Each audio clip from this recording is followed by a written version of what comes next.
All right. He's Kevin James, who was at the game last night. The movie is Here Comes the Boom. We'll get to the movie in a moment, but what'd you think of your Jets last night, Kevin? Hey, Dan. Oh, man. It's horrible. We're just, I don't know. It just seems like we're not making the moves we need to be making here. And it was upsetting. It really was. We got to give Tebow a chance if you're going to do that. You know, I mean, not just one or two downs, but let him have a set of downs, just a full set. Let him just go, you know. Got to set things up a little bit, I think. Would you think I don't know. Maybe entertainment value put Tebow in? Well, you just see, I mean, just the crowd, everyththing comes alive a little bit more when he's in there. Whether he's going to get the job done or not, I don't know. I don't know, to be honest. But clearly what's happening now is not working. The way they're doing it now, they're not surprising anybody with one play and just, you know, taking them out again. We just got to try to establish something. And I also understand the other side of it where you got to pick a quarterback and go with it. But it doesn't, you know, with Sanchez, it just didn't seem to be working so much. I don't know. Do you boo at games? I boo. Well, that depends. I boo at hot dogs if the hot dog isn't good or something like that. It depends on the food. If that'll get me more than the actual game. I try to hold the respect for these players that, you know, how would I feel that people boo at my movies, this and that. You know, these guys are performing. They're trying their best. So, you know, I try to refrain. But, you know, sometimes it'll get the best of you. You hear actors and actresses that they sneak into a midnight showing of their movie just to get the crowd reaction when the crowd knows that actor or actress isn't there. Have you done that before? We did it with Chuck and Larry. I have not done it since then, you know. You get a feel. I've seen the movie so many times, like going up to them. I'll see screenings with audiences, which is always nice. So you kind of get that feeling. But on opening weekend, I just let it ride.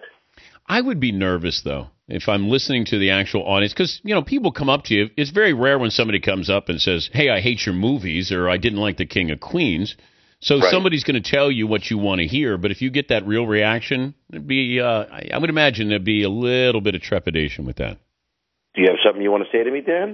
Is that where we're heading with this? You know what? You're right. You're right. Because especially those screenings where people know that you're there, they're at least nice to you, right? You know, it would be a little scary, I guess, going in when they have free reign to just trash you. Is this going to be, Here Comes the Boom, the greatest MMA movie? I think of all time in the history of cinema. And I don't know if it's just MMA. I think also in the world of inspirational movies and drama and comedy as well, wrapped up into one, probably of all time. Yes. But here you are, you're a school teacher, you're raising money, and you decide to do MMA, right? Yes. Okay. Well, not right away. It's not like that was my first thought, you know, like everybody does that. Hey, this is a good side job. I try a couple other things. But what did you take, if you look at other movies, and I don't know how this works as far as, you know, being an actor where you're saying, you know what, how about we take a little bit of that or that feel to it? I mean, it's a family movie, it's a feel-good movie, but did you see something in another movie where you said, why don't we try to look at that path here? No, you know what, this is a passion project of mine. I've been a big fan of the sport since 1993, in its inception, the UFC. And wanted to make a movie about it for a long time, but wanted to you know, and we got the name, the brand, you know, I begged them, believe me, they haven't given it out to anybody, so they gave it to us. Their only, you know, concern was that you're not making a mockery. You know, they didn't want Paul Blart in the octagon, which I didn't want it either. You know, so it wasn't going to be that jokey. It's going to be a physical movie, but it wasn't just going to be, the comedy wasn't just going to come from, you know, being a nut in the octagon just falling around. So we kept it very serious, and I've always wanted to do that. And growing up, I had some very cool teachers that kind of inspired me and set principles that I live to, like this day. I follow what they say 30 years later. So these two ideas were kind of important to me to kind of put together, and I was excited about it. But we shot this movie a year and a half ago, so it feels kind of timely with what's going on in schools and the cutbacks they're facing and the growing of the sport, the UFC, and so it feels like a good time, you know. The movie is Here Comes the Boom. It opens Friday nationwide. We're talking to Kevin James, who joins us on the program. Is there an actor in Hollywood you could not take if you got into the octagon? There's a bunch. There's a bunch. Don't be humble. Don't be humble, Kevin. No. There are a bunch. There really are. And by the way, that's what a lot about this movie is. You know, you can't judge a book from its cover. You can't look at somebody and just say, like, you know, I couldn't take that guy. You know, like, there are plenty of guys out there that, you know, like, look, Mickey Rourke for the crazy factor. You don't know, you know what, he's getting up there in age, but he could be very, you don't know what you're getting. Those are the scariest fights, I think, when you're not sure what you're getting. You know, and you can tell when someone doesn't back down right away. If you're like, yeah, really, you want to do this? And they're like, yeah, let's do it. And then you're like, oh boy, I think I might have crossed the line here. Who's your favorite MMA fighter? Is Bas Rutten. Well, he's in the movie. Yes, yeah. He's great in the movie. I became friends with him about 15 years ago. You know, he came in, he won the UFC heavyweight championship back when it wasn't as popular, you know, and he's just a very, very funny guy, very charismatic guy. So he's a good dude, and I love hanging out with him. And he's a badass. If you doing a boxing movie is one thing because it's a little bit more choreographed. I would think MMA is a little bit tougher. That you're actually going to take some pops in there in the octagon.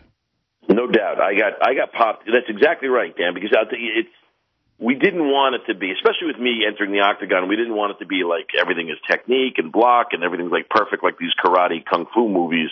It's not that at all, because a real fight isn't that. It's very messy. It's, you know, you're shooting in for a double leg, you don't get it, you're out of breath, you're getting thrown around the ring, the crowd's affecting you, you're nervous. You know, we wanted to show all that, and when you're doing that and you're shooting that, you're not ending up in the same position every time. So when you're in there with professional fighters and you're not in the same position and they're throwing hard, you're getting hit. Well, you're also a wrestler too. I couldn't wrestle just because, you know, you had to wear the singlet, and I just didn't. You know, I like to leave a little bit more to the imagination, and I don't like grabbing guys in places where guys shouldn't be grabbed by other guys.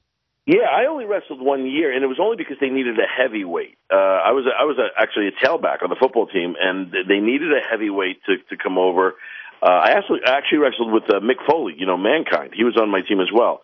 And I was a strong kid, but I had no moves either. And I agree with you. The grabbing guys, it just didn't work for me as well. Although I'm going to disagree with the singlet. I don't want anything to the imagination. I want to leave anything. I want it all on the table out for everybody to see.